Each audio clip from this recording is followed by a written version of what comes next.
1999 Seattle WTO protests, sometimes referred to as the Battle of Seattle the Battle in Seattle, were a series of protests surrounding the WTO Ministerial Conference of 1999, when members of the World Trade Organization convened at the Washington State Convention and Trade Center in Seattle, Washington on November 30, 1999. The conference was to be the launch of a new millennial round of trade negotiations. The negotiations were quickly overshadowed by massive and controversial street protests outside the hotels and the Washington State Convention and Trade Center, in what became the second phase of the anti-globalization movement in the United States. The protests were nicknamed N30, on similar lines to J18 and similar mobilizations. The large scale of the demonstrations, estimated at no less than 40,000 protesters, dwarfed any previous demonstration in the United States against a world meeting of any of the organizations generally associated with economic globalization. Organizations and planning. Planning for the demonstrations began months in advance and included local, national, and international organizations. Among the most notable participants were national and international non-governmental organizations such as Global Exchange, labor unions, student groups, religion-based groups, and anarchists. The coalition was loose, with some opponent groups focused on opposition to WTO policies, with others motivated by pro-labor, anti-capitalist, or environmental agendas. Many of the NGOs represented at the protests came with credentials to participate in the official meetings, while also planning various educational and press events. The AFL-CIO, with cooperation from its member unions, organized a large permitted rally and march from Seattle Center to downtown. However, others were more interested in taking direct action, including both civil disobedience and acts of vandalism and property destruction to disrupt the meeting. Several groups were loosely organized together under the Direct Action Network, with a plan to disrupt the meetings by blocking streets and intersections downtown to prevent delegates from reaching the convention center, where the meeting was to be held. The Black Bloc was not affiliated with DAN, but was responding to the original call for autonomous resistance actions on November 30 issued by People's Global Action. Of the different coalitions that aligned in protest were the Teamsters and Turtles, a blue-green alliance consisting of the Teamsters and environmentalists. Corporations targeted certain activists, including locals, and an additional group of anarchists from Eugene, Oregon, advocated more confrontational tactics, and conducted vandalism of corporate properties in downtown Seattle. In a subsequent communique, they listed the particular corporations targeted, which they considered to have committed corporate crime. Lead-up months. Activists of the successful 1998 campaign against the Multilateral Agreement on Investment were convinced that the WTO would be used by transnational corporate influences as a forum in which to advance the global corporate agenda to the detriment of worldwide civil society and, especially, the interests of third world countries. As a token of the effectiveness of democratic lobbying at local level, Seattle declared itself a MI-free zone by unanimous vote in the City Council on Monday, April 12, joining numerous cities in the U.S. and around the world. On July 12, the Financial Times reported that the latest United Nations Human Development Report advocated principles of performance for multinationals on labor standards, fair trade and environmental protection, needed to counter the negative effects of globalization on the poorest nations. The report itself argued an essential aspect of global governance is responsibility to people, to equity, to justice, to enlarging the choices of all. On July 16, Ellen Cooper of The Wall Street Journal warned of an impending, massive mobilization against globalization being planned for the end of year. Seattle WTO Conference. Next day, the London independent newspaper savaged the WTO and appeared to side with the organizers of the rapidly developing storm of protest, the way it has used powers as leading to a growing suspicion that its initials should really stand for world takeover. In a series of rulings, it has struck down measures to help the world's poor, protect the environment, and safeguard health in the interests of private, usually American, companies. The WTO seems to be on a crusade to increase private profit at the expense of all other considerations, including the well-being and quality of life of the mass of the world's people, says Ronnie Hall, trade campaigner at Friends of the Earth International. It seems to have a relentless drive to extend its power. On November 16, 2 weeks before the conference, President Bill Clinton issued Executive Order 13141, Environmental Review of Trade Agreements, which committed the United States to a policy of assessment and consideration of the environmental impacts of trade agreements, and stated, trade agreements should contribute to the broader goal of sustainable development. Activists staged a spoof of Seattle's daily paper, The Post-Intelligencer, on Wednesday, November 24, inserting thousands of hoax editions of a 4-page front-page wraparound into piles of newspapers awaiting distribution to hundreds of street, boxes and retail outlets. The spoof front-page stories were Boeing to move overseas, and Clinton pledges help for poorest nations. The byline on the Boeing story attributed it to Joe Hill. On the same day, the International Center for Trade and Sustainable Development reported, quote, developing countries have remained steadfast in the demand the developed countries honor Uruguay-round commitments before moving forward full force with new trade negotiations. Specifically, developing countries are concerned over developed countries' compliance with agreements on market access for textiles, the use of anti-dumping measures against developing countries' exports, and over-implementation of the WTO agreement on trade-related aspects of intellectual property rights. This ominously foreshadowed the impending conflict of the North-South divide, which was to result in the collapse of the forthcoming WTO talks. Previous mass protests against APEC summits in Vancouver, Canada and Manila, the Philippines also provided information about globalization policies, free trade and the situation in developing countries that likely encouraged further protests to confront international economic forums. In 1997, the APEC Canada meeting was held at the University of British Columbia campus on November 24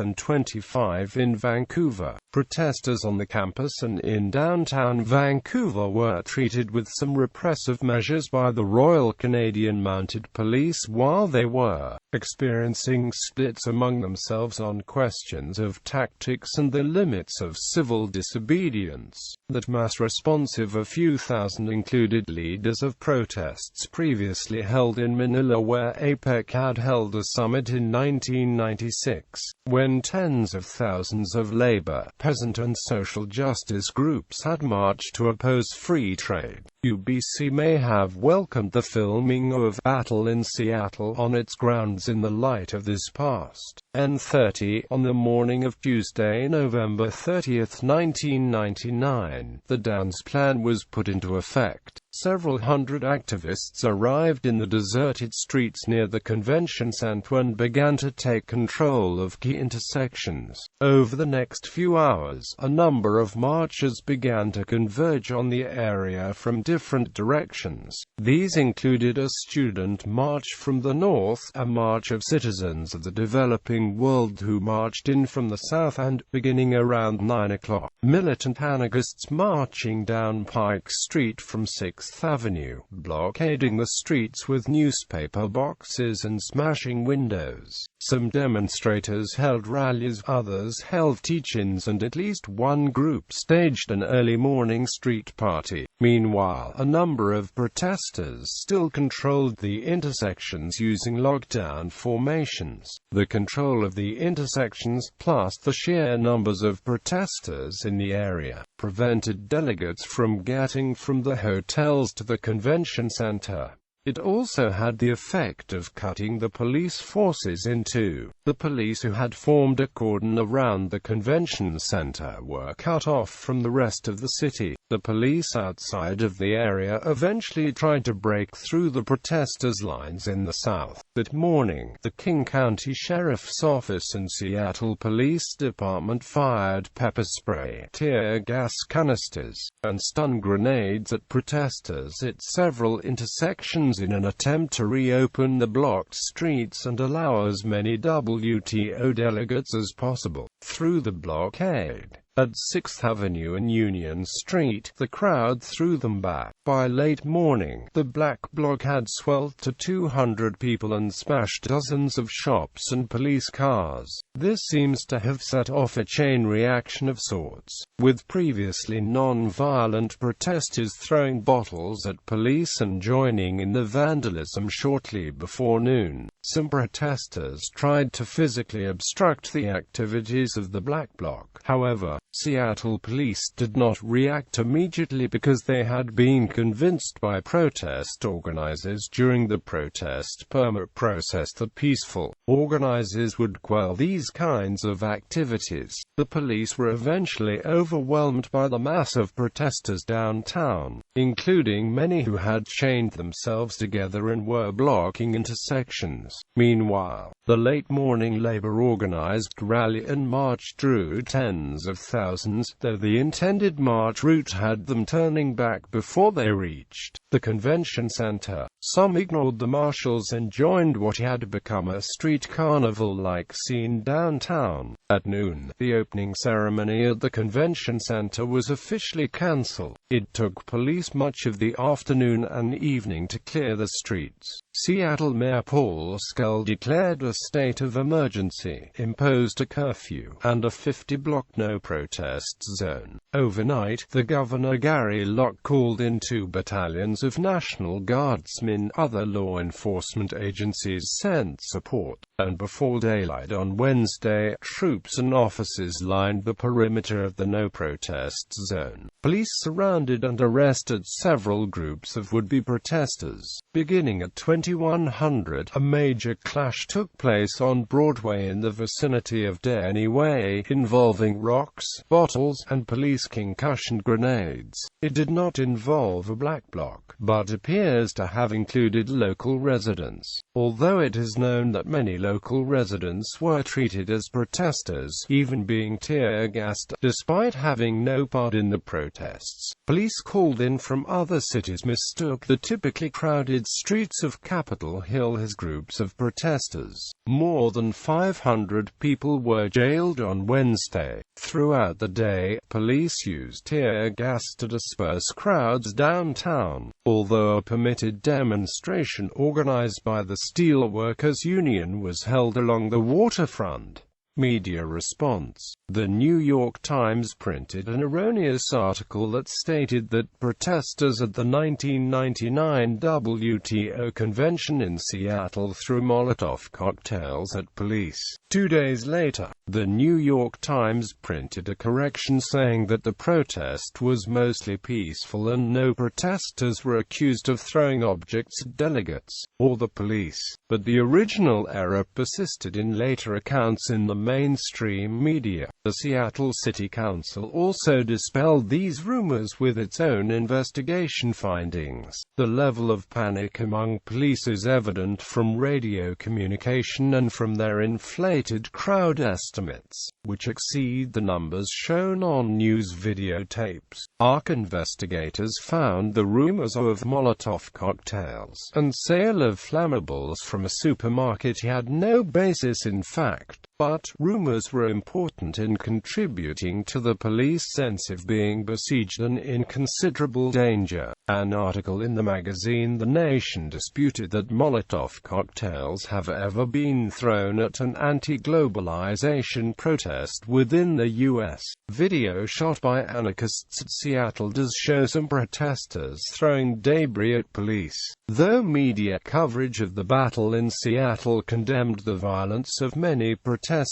The nature of this violence has justified its use to some people. Specifically, the violence employed was symbolic violence, that is, acts directed toward property, not people. Quote, though many still denounce the violent tactics used by protesters of the 1999 WTO meeting in Seattle, this violence clearly resulted in increased media coverage of the event. The WTO meeting had an increase in evening news airtime from 10 minutes and 40 seconds on the first day of the meeting to 17 minutes on the first day of violence. In addition, WTO coverage was the lead. A second story on CNN, ABC, CBS, and NBC after violence was reported. 2 days after the start of violence, the meeting remained the top story on 3 of the 4 networks, though these numbers alone are telling. The media coverage of subsequent demonstrations that did not include violence by protesters shows even more the effect of violence on coverage. For example, the World Bank, International Monetary Fund meetings in the spring showed a coverage pattern that was almost the reverse of that in Seattle, and that suggests the crucial role of violence in garnering time on the public screen. Quote, in an even more striking example of the effects of violence on media coverage, the 2001 WTO meeting in Doha, Qatar, included no reports of violence. As a result, there was absolutely no TV evening news coverage by the 4 major networks. This coverage did not center exclusively on the violence. Instead, details of the protesters' message and anti-globalization campaign were included along with the discussions of symbolic violence taking place. DeLuca believes the violence served as a dense surface that opened viewers' and readers' minds to a whole new way of thinking about globalization and corporations' operations. That is, not only was this violence contained within the familiar setting of television, and not only did it meet the criteria of being dramatic and emotional enough to warrant airtime, but it also shattered preconceived notions of globalization and the practices of corporations that drive so much of America's economy. Aftermath. To many in North American anarchist and radical circles, the Seattle WTO riots, protests, and demonstrations were viewed as a success. Prior to the Battle of Seattle, almost no mention was made of anti-globalization in the U.S. media, while the protests were seen as having forced the media to report on why anybody would oppose the WTO. Similar tactics on the part of both protesters and police were repeated at subsequent meetings of the WTO, IMF, World Bank, Free Trade Area of the Americas, and other international organizations, as well as the Democratic and Republican national conventions in the U.S. Previous mass demonstrations had taken place in Australia in December 1997, in which newly formed grassroots organizations blockaded Melbourne, Perth, Sydney, and Darwin city centres. The Seattle protests were by far the largest actions to have taken place in the United States. Controversy over the city's response to the protests resulted in the resignation of the police chief of Seattle, Norm Stamper, and arguably played a role in Scal's loss to Greg Nichols in the 2001 mayoral primary election. The massive size of the protest added $3 million to the city's estimated meeting budget of $6 million, partly due to city cleaned-up and police overtime bills. In addition, the damage to commercial businesses from vandalism and lost sales has been estimated at $20 million. On January 16, 2004, the city of Seattle settled with 157 individuals arrested outside of the no-protest zone during the WTO events, agreeing to pay them a total of $250,000. On January 30, 2007, a federal jury found that the city had violated protesters' Fourth Amendment constitutional rights by arresting them without probable cause or evidence.